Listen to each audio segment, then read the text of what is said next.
the show. I'm Arielle, and today I have with me the amazing Shawn from Icon for Hire. Shawn, thank you for being here. Thank you for having me. Icon for Hire is probably one of my top 10 favorite bands, so check them out if you haven't yet. You're doing great work in the world. Big fan of your work, so keep it up. I'm a big fan of you too.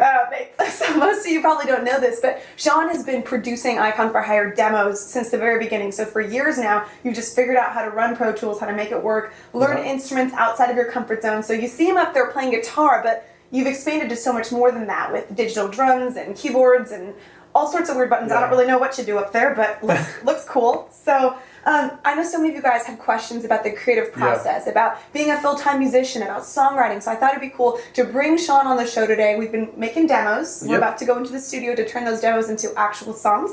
And Shawn, I would just love to kind of pick your brain about creativity, and we can kind of bounce off each other and share our different kind of ways of approaching things. So kind of what I'd love for you to share is the creative process. How has that kind of evolved for you? Like, what have you learned in the past, few years of doing Icon for Hire? Well, that's a good question. I've realized that creativity is a process. Okay. And the process is different depending on where I'm at in my life. Really? Can you explain that? Yeah. Well, if I'm touring, the creative process is chaotic. Mm-hmm. True that. Yes. Yep. So with the schedule and running around and being on stage and shows, like creativity and inspiration it's hard to just get quiet and be still and it's like impossible. It's impossible. It doesn't happen. Yeah. So the creative process looks like me running from my phone, getting into my audio recording device, and on the way to the stage and recording a melody or a guitar thing I hear. And you do that. I do all that the time. a I lot. see that. Yeah. Yeah. And you hear like you just mouth the guitar thing. Yeah. Or like some kind of synth melody. Do or some drum sounds for us real quick. I really do that. I actually record that stuff in a phone. But I also have notebooks everywhere, and I'm writing down and just capturing the moment, because once it comes, you have to capture that, or it's gone. Amen. Forever. Always, and you always think, never get it back. This idea is so good. Surely I will remember this tomorrow morning when I'm clear. No, you never do it. You lose it every single time. Every time. You have to nail that sucker down if you want to work with it ever. Yep. Yeah. Absolutely. So I'm sure you know a lot of our viewers are like super talented. I've been talking to you guys through my guidance sessions on the phone lately, which has been awesome. And I've been talking to so many of you that want to be full-time musicians, but you're stuck at your job and you don't like it. And I know you used to work like a full-time job. What was that transition like for you, going from like working? What did you do? And then how long did it take you before you could just do music all the time? Well, for those who don't know, I actually worked in a factory welding for years and years, and through that makes me sound like you're ancient. Well, for like 5 years, it seemed like a lifetime, because I didn't like my job. Yeah.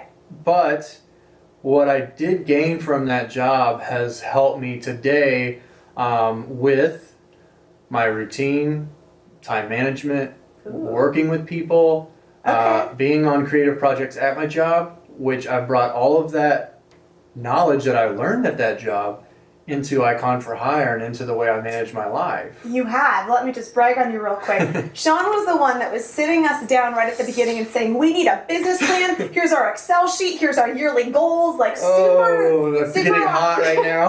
On top of it. And that's kind of cool, because for me, I'm much more, I'm just more like artsy. I'm just kind of like head in the clouds, like blissfully creating in my, room for hours. But you're much more structured. Absolutely. And I definitely think that the yin and yang is what has kept us afloat the past several years. Because if it was just this one way or just your way, it wouldn't be balanced. And I think there's time for both of those. Yep. I like to think as like more of a 9-to-5 creative guy. So I'm very structured. Really? Doesn't that kill your creativity? Like, what if you have an idea at 11 at night? No, I don't think that kills creativity. I think what kills creativity is not being disciplined and not being persistent. You're calling me out. Right. I think creativity, and I think a lot of the professional people know this.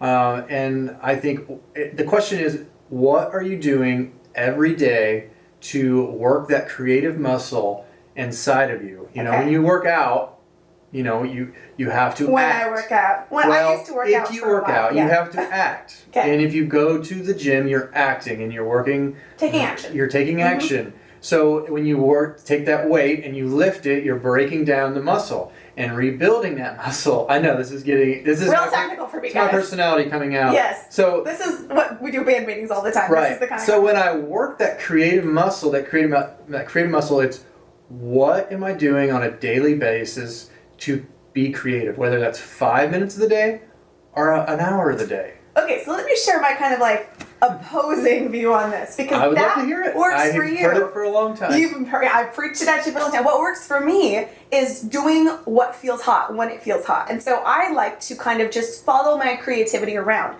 So if it's 11 o'clock at night and I have an idea, I will get out of bed or interrupt whatever I'm doing and I will follow that inspiration down.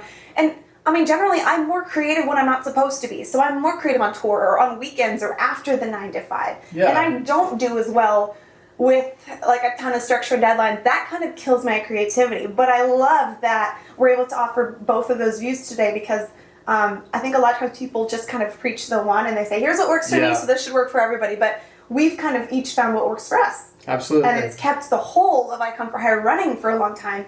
And if we didn't have that, I don't know if we have been able to do as much. Yeah, we've been very persistent and consistent. You have. And I've been along for the ride. So what are some tips that you have for our viewers of their creativity or maybe if they're still at their job, how they can survive, full-time musician stuff? Like what would you love to have known a few years back before you started on this journey? That's a good question. That's a deep question. It's a lot there. Oh boy. Okay. I think just taking one section of that at a time. Don't watch TV. What do you mean? Well, we've got all these seasons and things like that. I don't really watch TV. Why not? Because I would. Because you don't have time for that. Right. Yeah. I would rather be. I don't either. I'd rather be creating and living out my true self. And my true self is creating as much stuff as I possibly can and hope that it's good enough that people would, want to support it. Okay, let me ask you real quick. Sorry, we'll get back to the other question. We're bouncing around. We are bouncing. ADD interview right here. When you say good enough, I want to know, is something good enough because you decide it's good enough or because the fans say, hey, this is awesome? Like, your favorite song on the record or whatever. Like, is that because you see the kids respond to it the most or because you're like, this song is my best work? That's another deep question. You are like deep. Ooh, thank you. I bounce back and forth. Okay. When I go back and listen to our records, I go, I wish we would have done this. Really? On this part of the song. Okay. So you sometimes but at the same kind of time, have regrets? I don't want to say regrets. I think it's just stuff you do differently. Yeah, stuff I would do differently, and I take notes of that. I take notes, and I try to bring it into the new creative music we're Learning doing. from the past. Yes. I like it. Yes. That's good. Yeah. Okay, sorry, little tangent there, but yeah, tips, advice for the people watching who want to be more creative. I would say first, if you are working a job, be grateful for it.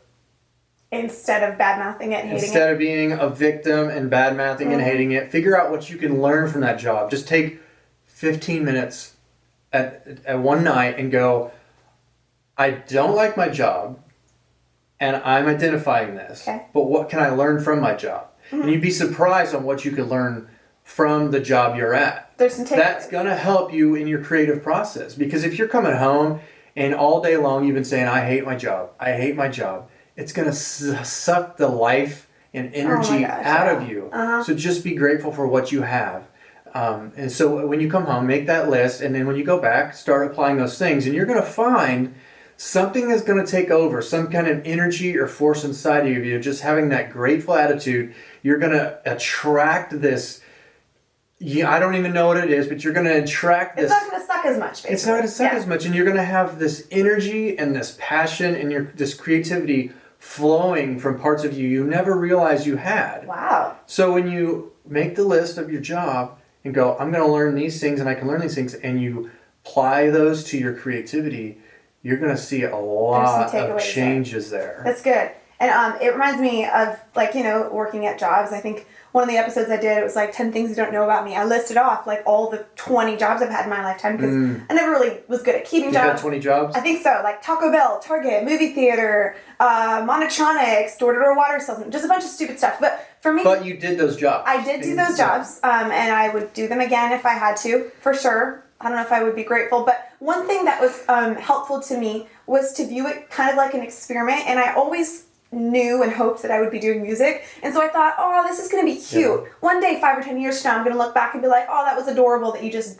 did it anyway. And I was practicing my little speech for VH1's Behind the Music when I'd be like, and then I had to work in all these awful, so like imagining and fantasizing and kind of viewing it experimentally, that made it fun for me because I felt like long term I knew that this wasn't going to be my destiny forever. And I knew that not because I was waiting for somebody to discover me or hand it to me, because I knew that I had it in me to take the steps and do the work to get what I wanted, which was to not have to work at Taco Bell forever. Yeah. Cool. So, creative process. We'll make this our last question because we can probably talk forever on this, but songwriting in particular. How do you start our songs? Not like I don't know because I'm there for all of it, but tell the kids at home. The way I start Icon for Hire songs, or just creating period? You can, whatever you want. Okay. Yeah. Well, it's a combination of a lot of things. One being, what can I do on a daily basis to exercise? You're so disciplined. Exercise my creative muscles. Okay, so I do something. Okay. But what I do is I like to, when we first step in and say, hey, we're gonna do another album. I like to go back to the albums we've already created. I like to go get some of my favorite albums. I would say back to my album collection, but it's more my digital album collection. And I listen to them, and I obsess over them. You do. And I obsess. I know. Big time. So if I want to write, I get inside the heads of not only the artists themselves, but also the producers behind the music. Because you're super into the production part. I love producing, and someday I hope to be a great producer. Like, oh, that's great. I really do. I love guitar playing, but producing is my passion. But I'll get in the heads of all those people, and I'll go, actually I have a book right here. I don't know why I called this was years ago, actually when I worked in the factory. Oh. Yeah, I don't even know if you've ever seen this, but it's called Shawn's Book of a Different Color. No clue why I called it that. Must have been. But there's a little rainbow here on the I even front. put a little rainbow on it. I mean, this thing is old. That's precious. What's in there? So what I'll do is whatever playlist I'm listening to on Spotify, I'll get that artist out and I'll just listen to the song and I'll take a few minutes and maybe over some coffee, and this really helps a lot. And what I will do... You should show them that. That's cool. I'm going to. And what I will do is I'll put the song and band name. This is actually probably from 7-8 years ago. Probably. We were into this album for a while. Because it says Breaking Benjamin. So I will listen to the songs and I'll go, intro. They're starting off with the chorus melody and strings. You've got it color coordinated here. I've Book got of a different color. That's why, because you're color coordinated. Yeah, I'm color coordinated. This has got a lot of. This is another Breaking Benjamin, and I'll just write down notes on what they're doing, how they're doing their transitions, how long the song is, what chord family they're using. So do you now steal this formula for your own songs? Absolutely. Oh, really? Absolutely. I'm surprised by this. Yeah. You rip off Breaking Benjamin. I rip off all my favorite artists. Tell me about this. All of those people, if they're confident in their art, will tell you the same thing. They've got people they've listened to and they've studied to, and they're giants. My manager has his giants of other managers he studies. And what we do with that, if it's my favorite band, like Linkin Park, and then all my favorite producers are like Max Martin and Dr. Luke, and they do all the pop stuff from NSYNC to Britney Spears. They do that stuff. And what I do is I take this, and I take this, and I take this guitar tone, and I take this, cherry picking vocal pick, and I'm like, oh, I like that drum fill, and I'll do that, and I like this dubstep vocal effect, and I'll put that in. And then the end process is nothing like Linkin Park, or nothing like Britney Spears. And what it does is it creates what we do. I love that you were honest enough to share that, because I feel like my sense of my own pride, I'd be pretty timid to be I just completely ripped this song off, because that doesn't sound like an artistic thing to do. Right. But the whole point is you replicate and then you innovate. Absolutely. And when you take it through the filter of your own mind and your own thought processes and so you kind of put all these ingredients into your soup, and just through processing it the way you do, it comes out completely unrecognizable on the other side. Absolutely. Sounding nothing like an original song. I can probably go through all of our songs, probably most of it, and go, I was listening to these 4 tracks for this song. Yeah. I can't, because I just know those songs, and I know when I open up a Pro Tools session file, It's where we record our music. It's a software. I'll import some of those tracks that are going to influence some of the artists that's going to influence that song. Yeah. And I'll go back up and listen to them. And people get called stealing. I think it's like just borrowing. The book is Steal Like an Artist. I think Yes. that we're the philosophy here that we're referencing. Yeah. And I feel like you have really successfully been able to do this. I'm still a little bit like on the edge of like, I want my stuff to be super original and different, unlike anything that's ever existed in the world, because that's my personality, you know? Absolutely. But you've managed to really successfully replicate and then innovate. And I will say that one of the cool things about working like this is that you always make imperfect copies. That the original song is always so lost in translation. So even if you were like awesome at stealing from other artists, it really goes through your filter. And that's where the art comes in. That's where your heart comes in, because you don't just say. That's where your true identity as an artist are. Yeah. You're not copying it. You're running it through the filter of your own unique talents, life experiences, all that good stuff. And again, exercising those, taking those on other people's songs. You're so technical with it. It's crazy. I know. Well, I think it's a great balance. I appreciate you letting me write with you and be on your team. Yeah, well, likewise. And being on the show today. Thank you so much. I love it. Cool. Right here is where you subscribe. Why don't you point for the kids at home to subscribe? We're trying to get up to 20,000 subscribers, and when we do, we're going to have a secret, mind-blowing, awesome video, which I have yet to decide the topic, but you and me, we can brainstorm. So I love you guys. Thanks for being a part of the creative journey with Shawn and I. We're heading into the studio in a week, so be checking out the updates online for all that good stuff. Yeah. Love you guys. We'll see you next time. We want that bam bam pop.